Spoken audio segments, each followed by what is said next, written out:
Welcome to Glioblastoma AKA GBM, a podcast brought to you by the Glioblastoma Research Organization, highlighting stories of GBM warriors, caregivers, medical advisors, and more. Join us this season as we connect with members of our incredible community and have meaningful and insightful chats regarding all things glioblastoma.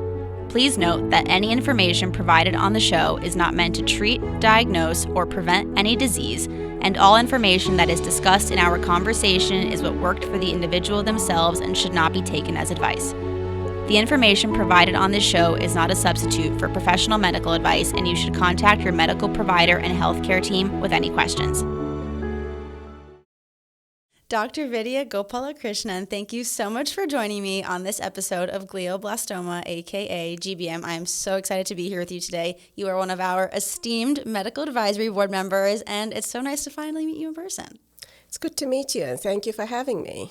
So you are a Ph.D. at one of the top cancer centers in the world. You're an advisory board member for our nonprofit organization. You have an incredible resume in the medical field, but most importantly, you have a really special story with brain cancer, and especially how you also got into pediatrics. Can you go ahead and share a little bit about your story as to first why you got involved with brain cancer, and then secondly, why pediatrics?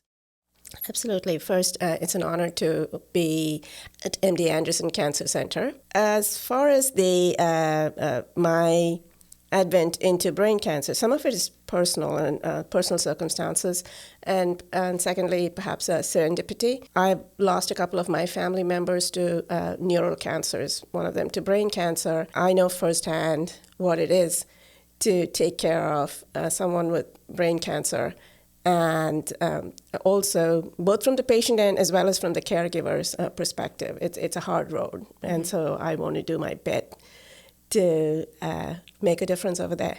Absolutely. And, I say serendipity as far as pediatric brain tumors go because my work at that point, and still is, very much focused on understanding the process of neurogenesis. And by neurogenesis, I mean the process by which stem cells become neurons.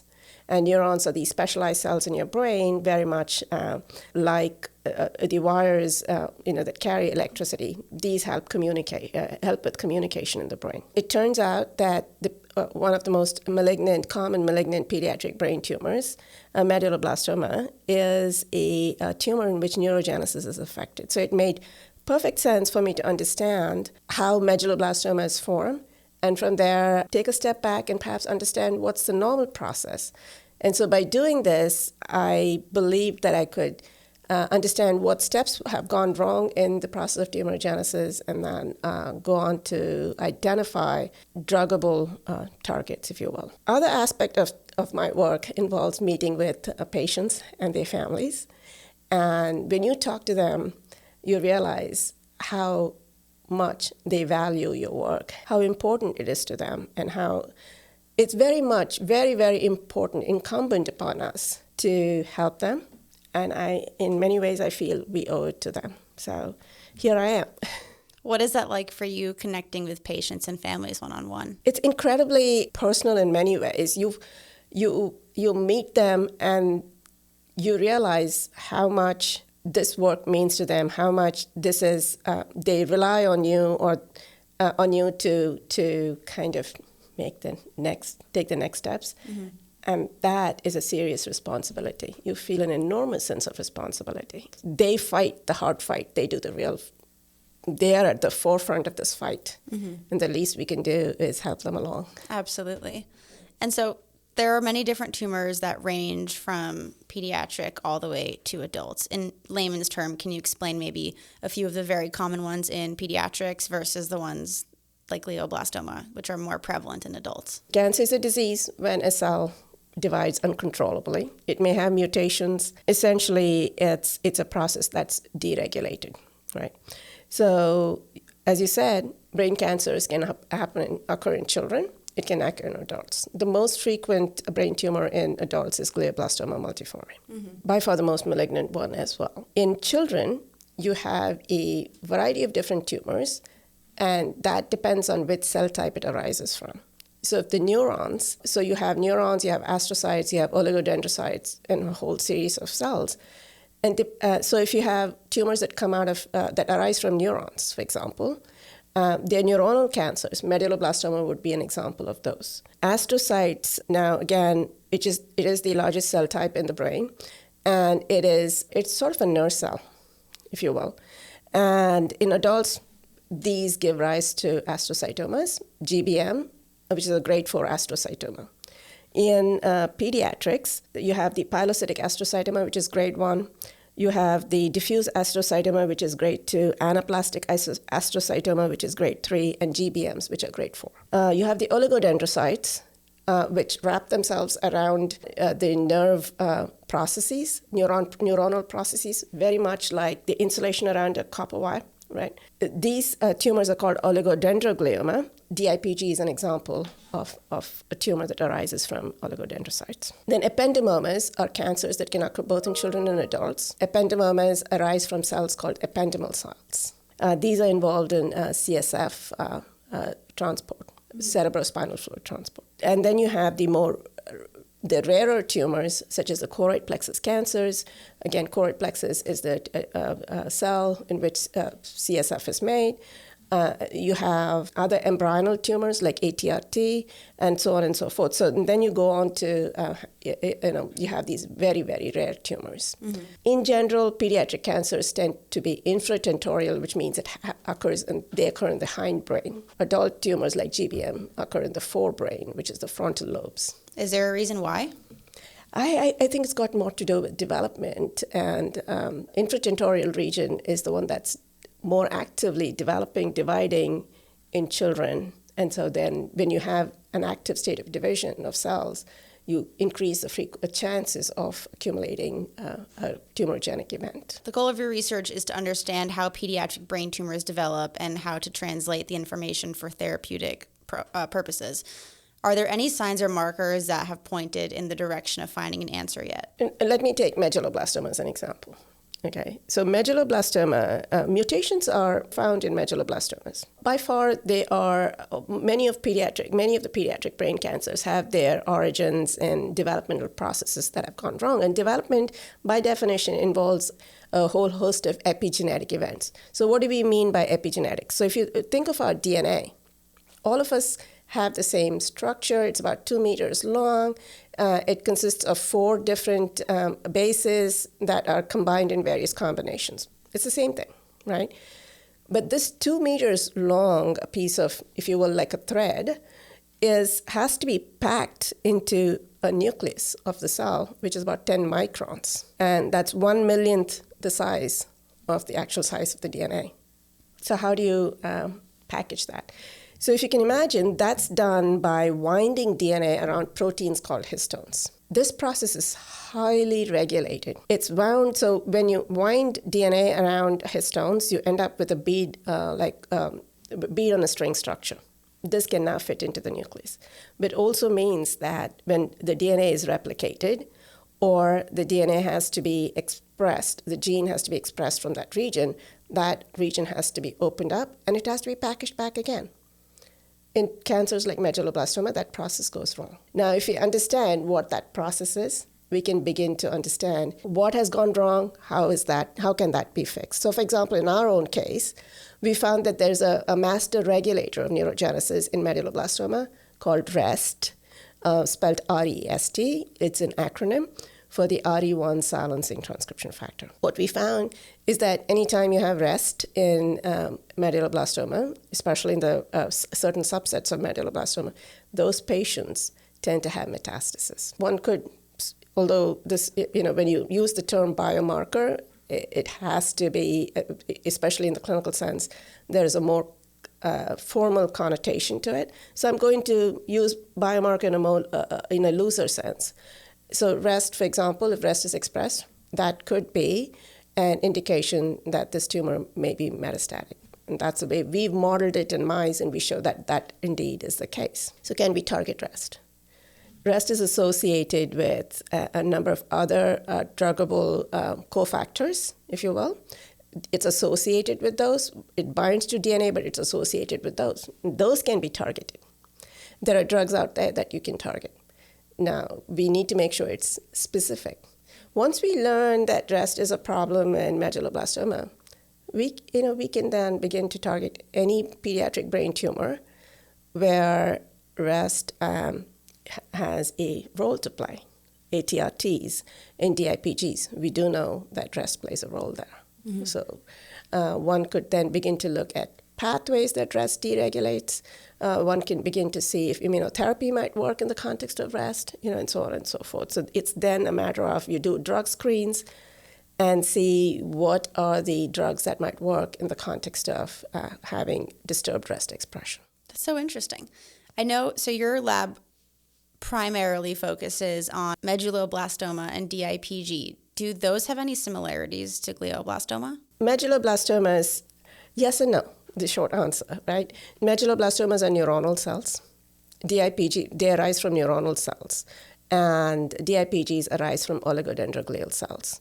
GBMs arise from astrocytic cells. So GBMs and DIPGs are more closely related in that both arise from a common precursor called the glial cell. They're both glial. You can also assume that neuronal cells and glial cells are also related because they all have a common precursor cell called the neural stem cell. So in a way, they start from a common ancestor, and then they move along their separate lineage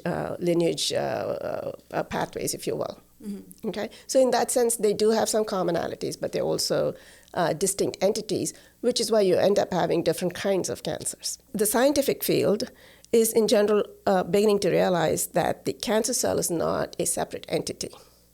It is a social being, and it needs support from the surrounding environment. And when you cut off that support, you may affect the cancer cell as well. So there's a great push towards understanding what that support structure looks like. In a way, it has to be a multi-pronged approach to treating the cancer. It's sort of previously it was, we just have to hit the cancer cell, but that's not so, because if the surrounding cells can support even a injured cancer cell, if you will, after chemotherapy, and nurse it back to health, here you go. The cancer can come back. And speaking of multiple approaches to cancer, immunotherapy is something very popular that MD Anderson in specific is working on. Can you share more of your thoughts about immunotherapy, how you feel like it's impacting the brain cancer community, and what that sort of looks like for the future? Immunotherapy is, in short, is a treatment which uses your body's own immune system, leverages your body's own immune system to fight cancers. There are different kinds of immunotherapy approaches. You have the checkpoint inhibitors, the checkpoint therapy, in which the goal is to allow the immune system to fight for a longer time. And then you have the adoptive cellular therapy. You have T cells, you have NK cells. These are the T cells and NK cells are different components of the immune system. And then you can also engineer these cells such that they recognize the tumor better. Frequently, the T cells or the NK cells are expanded outside of the patient's body and then infused back into the patient, so that now you have massive amounts of cells of a specific kind of cell to better target the tumor. Then you have cancer vaccines. They very much work like every other vaccine that we know. And you have cytokine therapy. It's almost like there are certain chemicals that immune cells need to become more active. And you can use those chemicals. They're not necessarily chemicals, they're proteins. But I'm using the word chemical just to make an analogy. Mm-hmm. And these proteins can also be given, the cytokines can also be administered to the patient to boost their immune system. That's another approach. And then you have the monoclonal antibody therapy, which is you look at the patient's tumor, realize that there are certain proteins that are present on the patient's tumor a little bit more than in other cell types or in the normal cell, and then you go on to develop antibodies against it. Antibodies are produced naturally in our body. Now you're manufacturing them ex vivo or outside in a petri dish or in a model animal, and then you go on to infuse it into the patient. So there are different ways. Now, as far as brain cancers go, and it's, in fact, very true of most solid tumors, especially brain cancers. Now, you can imagine the brain is in an enclosed structure, right? So how do you get it? It's very protected. Mm-hmm. How do you get these the therapeutics in there, immunotherapy, for example. Even if you get it there, it's not clear it's going to get into the tumor because it may be in an immunosuppressive microenvironment in the sense that the tumors may secrete something which keeps the immune system at bay. So there are multiple steps that one has to cross or take before we can say that immunotherapy is an attractive approach for brain tumors. Having said that, we did a couple of years ago, based on laboratory research that we had conducted, there was a phase 1 clinical trial that was led by one of my colleagues, Dr. Katua. They showed that immune cells can be infused into the brain very successfully and without adverse effects. So it's safe, right? The approach of infusing was developed by our neurosurgeon, Dr. Sandberg. And so together, it's now a collective effort, right? Together they showed that it was safe to infuse the cells. Now, we had to use the patient's own immune cells to do the research, just because now we're talking pediatrics, we're talking the brain.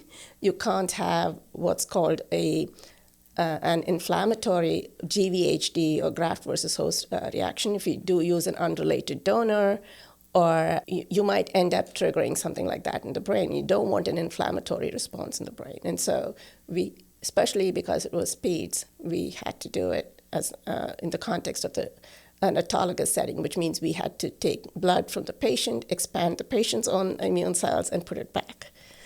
And so that was safe. Okay, you have massive amounts of cells in the brain.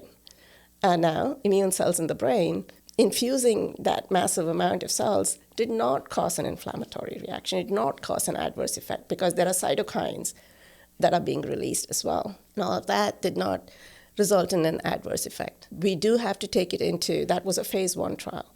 Now we do need to take it into phase 2 and phase 3 trials, perhaps show efficacy, but that was not the goal of that particular study. So we're making strides, but it's going to take a bit. Biodexa Pharmaceuticals is proud to sponsor the Glioblastoma AKA GBM podcast. Biodexa Pharmaceuticals is a small biotechnology company hoping to make a big difference in the treatment of glioblastoma. Using their proprietary nanotechnology, Biodexa is developing liquid formulations of an investigational drug which can be delivered directly and locally into the tumor via an implanted catheter. This drug has been previously investigated in pediatric patients with brain tumors. Biodexa Pharmaceuticals is currently running a clinical trial in patients with recurrent glioblastoma known as the MAGIC G1 trial.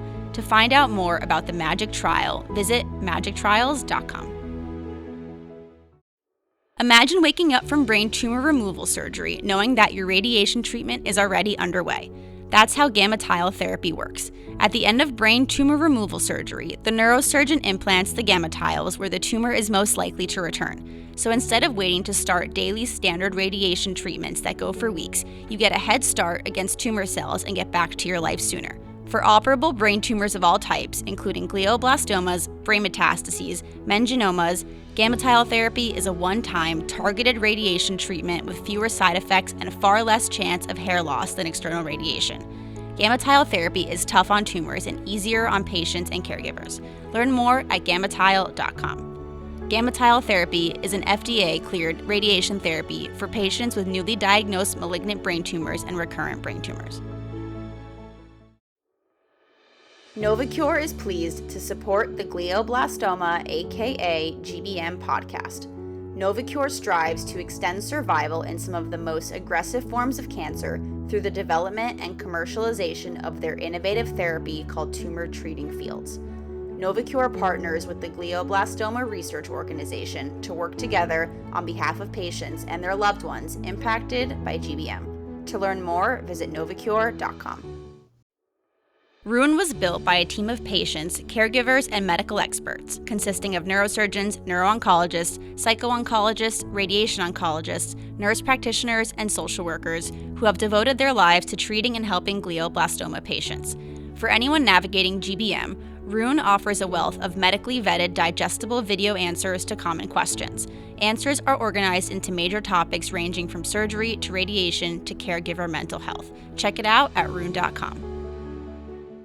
Aside from immunotherapy, what other different treatments on the horizon make you excited about helping find a cure for brain cancer? My own work has come from a very epigenetics point of view. I've done some of the immunotherapy work, but we've also done epigenetics, and we've also looked at treatments, cellular stress, if you will. Let me start with epigenetics. I talked about rest. I talked about how it folds the chromatin and opens up the chromatin and how that's important for gene expression. There are enzymes, proteins, that actually help rest. All rest does is bring all of those proteins to a particular location on the DNA. And then those proteins do their work of opening up the chromatin and allowing genes to be expressed. So if or genes to be silenced in the case of rest. And so if you can target those accessory proteins, and there are drugs against those, you can now begin to see that there is an effect on tumor growth. And we've shown this in animal models. So that's one way to look at it. We've talked about immunotherapy. Third aspect of therapeutic aspect that we've been looking at is looking at protein deregulation. So at the end of the day, your DNA is transcribed into RNA. RNA is made into protein. Now, a cancer cell is actively dividing, needs more protein. And so the cancer cell ramps up its synthesis machinery, but these proteins are just long strands of amino acids, very much like your RNA or your DNA, and they have to be folded properly to get functionality. And that folding, the cellular components that fold these proteins into the required conformation for activity, the 3D conformation, that system tends to get overwhelmed. And that causes stress. And so if you can worsen the stress on the cell usually in response to stress will elevate certain other pathways to cope, and those pathways then become essential for the cells to survive. And so if you can target those pathways, you end up having, we end up killing the cancer cell. In fact, there is a drug called ONC201, which is entering phase 3 trials at this point for DIPG. And that is something that targets the cellular stress. And in fact, some of the preclinical work for that is just being, it has been wrapped up, and we are sending it out for peer review. It works along those principles. These are the general sort of ways in which we are looking at the big picture treatment. We also try to target the vasculature. Now, in general, when you use anti-vascular therapies by themselves, the vasculature is blood vessels. They are necessary to supply nutrients to the tumor. And if you take away that source of that supply chain, if you will, you're going to kill the tumor. In general, anti-vascular therapies haven't been successful, when used alone. And so maybe combination. Mm-hmm. Even when it comes to immunotherapy, we have to get rid of the immunosuppressive microenvironment. So you can get the immune cells to the general vicinity of the tumor, but if it cannot enter the tumor bed, if you will, it's not going to have an effect. What are some warning signs in children that they may have a brain tumor, going back to your work? Okay, so I'm not a physician, mm-hmm. So I'm going to, in conversations with my clinical colleagues, this is what I, and also from my own personal experience, right? What we do know is that headaches, early in the morning, late at night, vomiting, seizures, ataxia, meaning, gait problems. What do you mean gait problems? Meaning not being able to walk. Oh, okay. In my own personal situation, I realized my family member was having a problem and they couldn't hold things. They would drop, and, they had hemiparesis, meaning they dragged one of their legs when they walked. So that kind of clued us in that there was a problem, right? Then you have visual disturbances, meaning that you're not able to focus. You may have spinal pain. You may have behavioral issues. You may have altered mental status, which means you may not comprehend some things. That's a good example of altered mental status. And then even consciousness, meaning you may feel lethargic, you may feel tired. There are many different, and again, depends on the age of the patient. All of these, in general, point towards that you may want to have it evaluated for a brain tumor. Without causing any anxiety, how can a parent be mindful and aware of their child's behavior? Because, for example, kids may get headaches all the time, but how, as a parent, have you seen your colleagues cope with, or at what point do you say, okay, this is an actual issue? So my understanding is that kids end up again, having some of these issues with headaches early in the morning or late at night, maybe having vomiting, behavioral changes apparently are a big clue that something might be happening. Vision issues, language disorders. You stumble on words, and those sorts of, when you begin to see some of that, I don't think, what I'm told is parents definitely should consider a visit to a pediatrician, and from there, if recommended, to an oncologist. How do you feel like your work is going to expand over the next couple of years? Because I know your laboratory is working on some really amazing things. Like, what are you most looking forward to, or what do you have hopes for with the projects you're working on right now? I'd like to bring some of what we're working on, especially with respect to immunotherapy of our work, into clinical trials and see it successfully through, or perhaps we need to look at combination therapies, then that is something that I'd like to do. And so that's from the very therapeutic end of our work. Now, the basic science end of our work is very exciting to me. Okay, that's in many ways something that really drives my group. We'd like to understand clearly, when we're talking epigenetics, we're also talking, I said we're talking about how chromatin is compacted or decompacted. It's opened up or shut, right, to allow gene expression. There are other aspects of the work, location on the DNA, very far away, okay, can actually regulate or control the expression of a number of genes involved in a pathway, and that's by looping. So it comes in from far away, loops in, and it says all of these genes now on different areas of the chromosome, or different chromosomes even, can be regulated together. It's a very efficient way of handling gene regulation. And so if you think of a flower, the petals, you can think of them coming into the center, and then there's a central place where all of the petals meet, right, in a flower. So think of the chromatin being something like that. The center being the area where a locus from a DNA from a faraway region is now controlling this. Oh, wow. Okay. So sometimes the cell may need to take some of these pieces of DNA and move them to a corner so that it has a space and the piece of, I would say, some landscape to actually regulate these. Without having interference from other areas of other pieces of DNA and other regions of DNA. Mm-hmm. So you can imagine DNA is several regions of DNA being opened up, and you don't want them getting tangled up. So if you push them away to one side and deal with them in peace, you now can so that is another way that cells manage.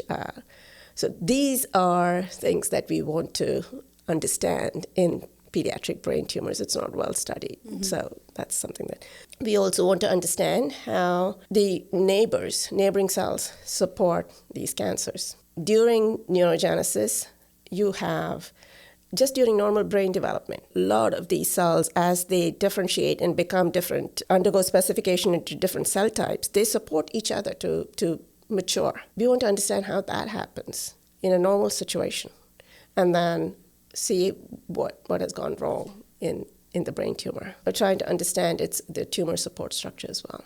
Well, I'm so excited to continue watching your work grow in your laboratory and continuing to have you as a part of our nonprofit organization. So thank you for all the work you're doing. I'm very excited to especially talk about pediatrics, since, we just recently launched our Children's Hospital LA project, which is our first pediatric project ever. So I'm so excited about that. And I can't wait to continue to have you on and share more of your work in pediatrics. And hopefully we'll get to a place where we find a cure.